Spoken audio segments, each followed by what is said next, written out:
Qué pena con ustedes, se cayó la transmisión, entonces voy a volver a repetir brevemente lo que hasta el momento en que se cayó el internet pues llevábamos. Les decía que que estamos estudiando el texto de Lucas capítulo 15. ¿Qué nos interesa saber? Conocer cómo es Dios. Porque allí en el capítulo 15, a partir de 3 parábolas, se nos da a conocer el verdadero rostro de Dios, que es precisamente el rostro que refleja también Jesús. Bien, entonces leemos el texto. Dice así: todos los recaudadores de impuestos y los pecadores se acercaban a Jesús para escucharle. Y los fariseos y los escribas murmuraban diciendo: Este acoge a los pecadores y come con ellos. Entonces él les dijo esta parábola: ¿qué hombre de ustedes, si tiene 100 ovejas y una de ellas se pierde, no deja las 99 en el campo y va tras la que está perdida hasta que la haya? Y al encontrarla, la pone sobre sus hombros, gozoso. Y cuando llega a su casa, reúne a los amigos y a los vecinos, diciéndoles: alégrense conmigo, porque he hallado mi oveja, que se había perdido. Les digo que, de la misma manera, habrá más gozo en el cielo por un pecador que se convierta que por 99 justos que no necesitan conversión. Bien, hago una segunda lectura para que siempre en la segunda vez que uno lee un texto, como que puede encontrar otros detalles, otra situación, otras palabras que le ayudan a uno a entender también mejor el texto. Perdón, reviso si está bien la transmisión.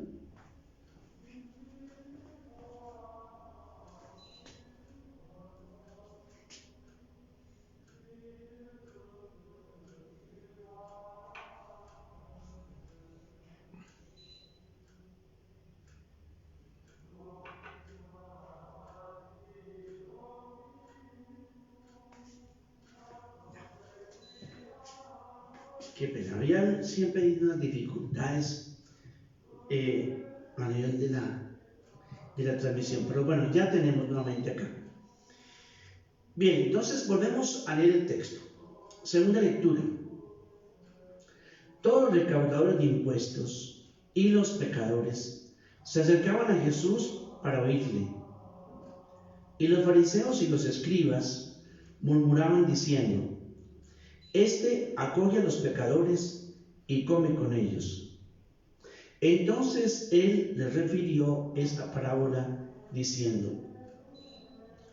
¿qué hombre de ustedes, si tiene 100 ovejas y una de ellas se pierde, no deja las 99 en el campo y va tras la que está perdida hasta que la haya?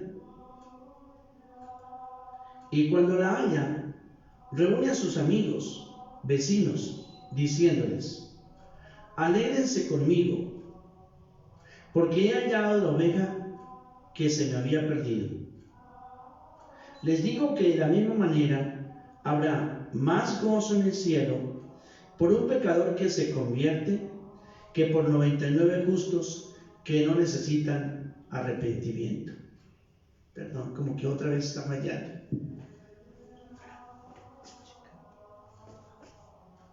No, está bien. Ay, María. Bueno, perdónenme tantas interrupciones, pero es que el que tengo allí que refleja un poco la imagen no mostraba, entonces me fui a ver qué pasaba. Bueno, les decía entonces lo siguiente. Lucas nos quiere mostrar un rostro de Dios que es compasivo, clemente, misericordioso. Estas parábolas del capítulo 15, las tres parábolas, tanto la de la oveja perdida como de la moneda perdida y la del hijo pródigo o del padre misericordioso, los estudiosos nos dicen, cuando nos encontramos con este capítulo, prácticamente nos estamos encontrando con el corazón del Evangelio. Este es como el Evangelio del Evangelio, el núcleo del Evangelio, porque allí es donde se muestra especialmente el rostro de Dios, que se empeñó especialmente en mostrar Jesús. Bien, entonces por esto este capítulo 15 en Lucas es tan importante también para nosotros. Estamos nosotros también interesados en buscar cuál es el actuar de Dios, cómo es el actuar de Dios si Él es compasivo, clemente y misericordioso. Y entonces nos encontramos con esta parábola, la primera de estas tres, la de la oveja perdida. Esta parábola tiene una introducción que aparece en los versículos 1 y 2, muy especialmente. ¿Qué dice allí en estos versículos? Ayer ya lo estuvimos viendo. Hay personas que se acercan a Jesús para escucharlo, quieren escucharlo, pero también hay personas que se acercan a Jesús para criticarlo, para murmurar de él, para desprestigiarlo, para ponerlo a prueba. Hay malas intenciones también entre los oyentes de Jesús, pero hay un grupo o varios grupos de personas que especialmente se sienten como provocadas, como interesadas en escuchar lo que Jesús está proponiendo, especialmente la imagen de Dios, el modo como presenta a Dios.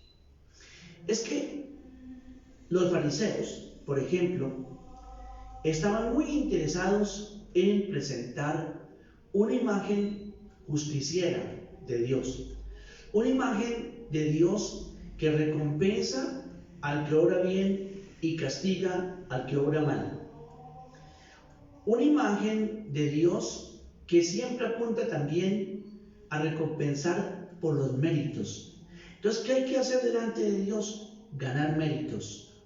Que Dios como que anote todas las cosas buenas que yo voy haciendo. Ese es como el interés de los fariseos. Que Dios prácticamente, cuando yo me encuentre con Él, o cuando me vea, coloque siempre en una balanza las cosas buenas que yo hago y las cosas equivocadas o malas. Y si pesan más las cosas buenas, Dios está obligado a salvarme. Pero si pesan mal las cosas malas, equivocadas o pecados, Dios tiene que condenarme. Entonces, prácticamente es un Dios que hace justicia pesando las obras. Y por eso la preocupación de los fariseos de hacer permanentemente obras buenas. Pero obras buenas para decirle a Dios, anótame lo que tengo, lo que hice. Que di limosna, anótame allá. Que hice ayuno, lunes y jueves, porque eran 2 días a la semana que se hacía el ayuno, anótame allá. Que hice oración a las 6 de la mañana, a las 9 de la mañana, a las 12 del día, a las 3 de la tarde y al acostarme. Entonces, 6 veces he hecho oración, anótame allí. Esa era la preocupación de los fariseos. Entonces, por esto interesaba mucho el mérito, la recompensa, el ganar como puntos por las obras buenas delante de Dios. Y consideraban que Dios era justo no porque salvara, Dios es justo porque condena. Prácticamente podría decirse que se refrendaba, prácticamente que se verificaba lo que ellos afirmaban o creían de que la gente que no conocía la ley eran unos malditos. Ellos son los puros, los fariseos, los puros, los santos, los separados, los que pueden perfectamente, como en la oración que hace el fariseo. Ustedes recuerdan la oración del publicano y la oración del fariseo, que el fariseo prácticamente da gracias porque no es como los demás. En otras palabras, se mira a sí mismo a su vida y solamente ve méritos, solamente ve obras buenas. Y aún más, comparándose con los demás y con el publicano en aquel momento de la oración, él ve que pues no comete ningún pecado, entonces por eso da gracias. Pero el otro sí. El fariseo entonces era una persona muy dejada llevar por la soberbia, por el orgullo. Y esa era como también su cáncer. Con otro, la hipocresía.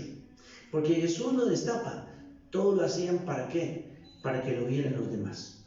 Bien, entonces ese grupo no puede tolerar, no puede aceptar que Dios, una imagen de Dios que está reflejándose en Jesús, un Dios que ama a los pecadores, que ama apasionadamente a los pecadores, que los busca. Eso no podían tolerarlo. Y por otra parte, estaban también los maestros de la ley, que eran los que emitían también sentencias. En aquella época no había pues código civil, penal. La única ley era la ley de Moisés. Estos 5 libros del Antiguo Testamento que se atribuían a Moisés y de donde sacaban prácticamente esas 631 prescripciones que había. Lo que estaba permitido, lo que estaba también, por ejemplo, prohibido, entre otras cosas. Bueno, entonces estos maestros de la ley representan pues el saber, estudian. Estas personas saben leer e interpretar la ley, pero el problema, su cáncer también es especialmente su orgullo, porque ¿qué esperan de los demás? Que los reverencien, que les digan maestro, que los elogien, en fin, que los reconozcan, que les abran primeros puestos. Entonces, estos son los que se acercan a Jesús para criticarlo, para juzgarlo, para condenarlo. ¿Y por qué lo juzgan o condenan o critican? Porque acoge a los pecadores y come con ellos. Jesús está interesado en mostrar el verdadero rostro de Dios. Pero miren a una cosa, en cambio, los pecadores y los cobradores de impuestos, por una parte, los cobradores de impuestos detestados por los judíos, porque eran colaboracionistas de Roma, y se decía que toda persona que tuviera también que ver con dinero era una persona también pecadora. No podía uno abrirle la puerta y entrar, ni pisar pues el interior a un publicano o a un recaudador de impuestos. Estaba muy prohibido, se hacía impura la gente cuando le abría la puerta a un recaudador de impuestos. Entonces eran rechazados, eran señalados, eran tachados como pecadores, pero también eran personas ciertamente que colaboraban para el poder romano y que, digamos, establecían unas tasas de impuestos que no solamente respondían a lo que había que recaudar para el imperio, sino también para el rey vasallo, en este caso, es decir, el rey que dependía o a quien había colocado el emperador, por ejemplo, Herodes Antipas o Herodes Filipo, y entonces que también recibían de los impuestos recogidos un porcentaje,